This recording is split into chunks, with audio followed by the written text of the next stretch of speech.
But the real magic lay in the toy gyroscope, the one you've seen come down the string. Toy gyros are usually supplied with a little Eiffel Tower model, and one of the standard tricks you're supposed to do is to spin the gyro, put it sideways on the tower, thus allowing the force of gravity down on that to be reacted by a normal force from the top of the tower. So you're putting a torque on about a horizontal axis, and that will make the gyro precess about a vertical axis, and everyone is amused.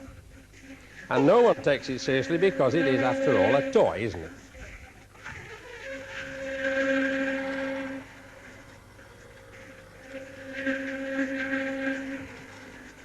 Fine. Most interesting demonstration. Let us just weigh these two things. First of all, we will weigh the gyroscope. There's the old bit. That's it.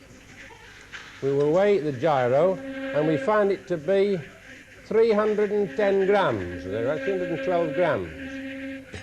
We'll weigh the tower and find it to be less than a gram.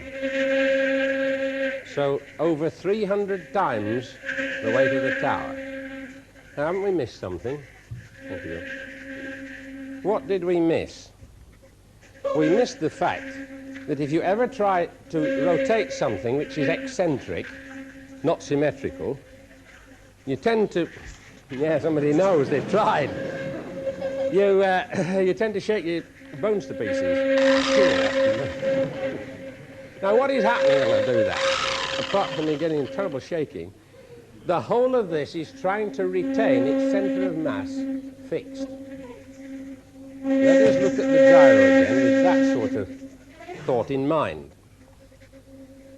Surely 300 grams compared to 1 gram, you would expect the 300 grams to want to stay in the same place, and you'd expect it to move the tower around itself.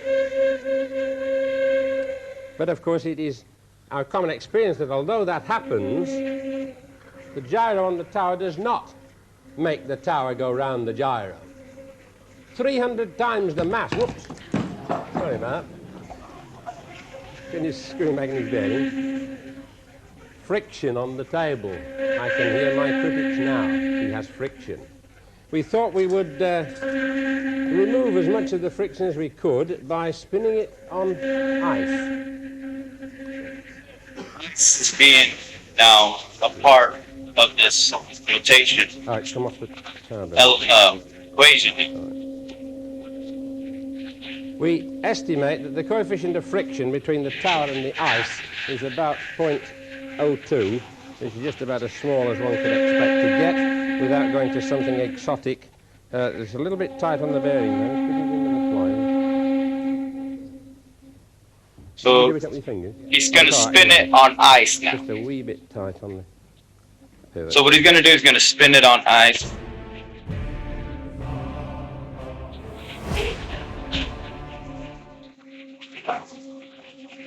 He's going to spin it on ice now. And when he does that,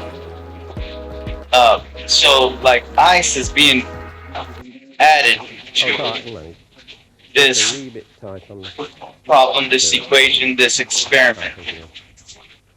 And you're going to notice that the ice is going to completely change the dynamic of the whole thing, the whole rotation, the way it moves, the way it acts, changes it. So there it is. This is the modern Pay attention high standard of living. to the way it moves. It moves two different ways. Not only does it rotate, it spins around also. Here's a thought. It spins and it rotates. And we haven't noticed those things which we might have noticed. A tower on ice.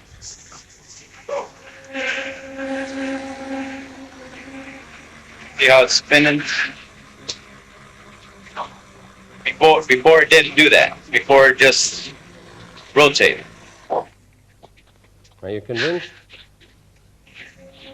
I was. Alright, let me show you the difference.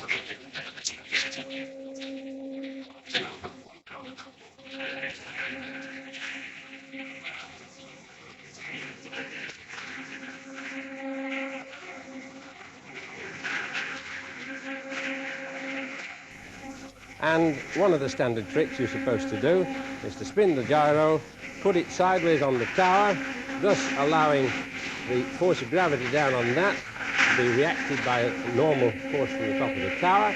So you're putting a torque on about a horizontal axis, and that will make the gyro precess about a vertical axis, and everyone is amused. And no one takes it seriously because it is, after all, a toy, isn't it?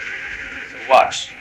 It just goes around, and it doesn't spin like that.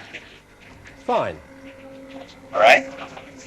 Okay, Most now, interesting demonstration. with Let's ice... just weigh these two things. We have some gyros here today that are 100 years old. So here's a thought. So now it's on ice. With us for 100 years, and we have ice. Those things which we might have noticed. Where do we have ice at? A tower on ice.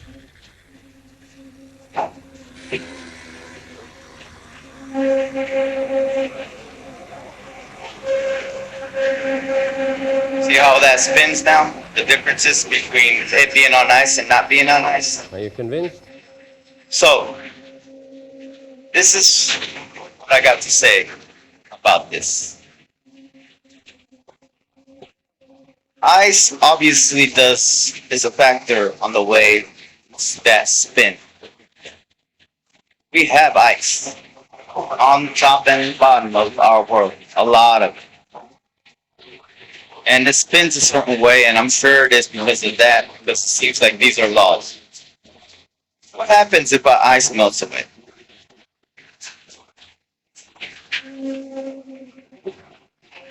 I'll be posting videos like this more often.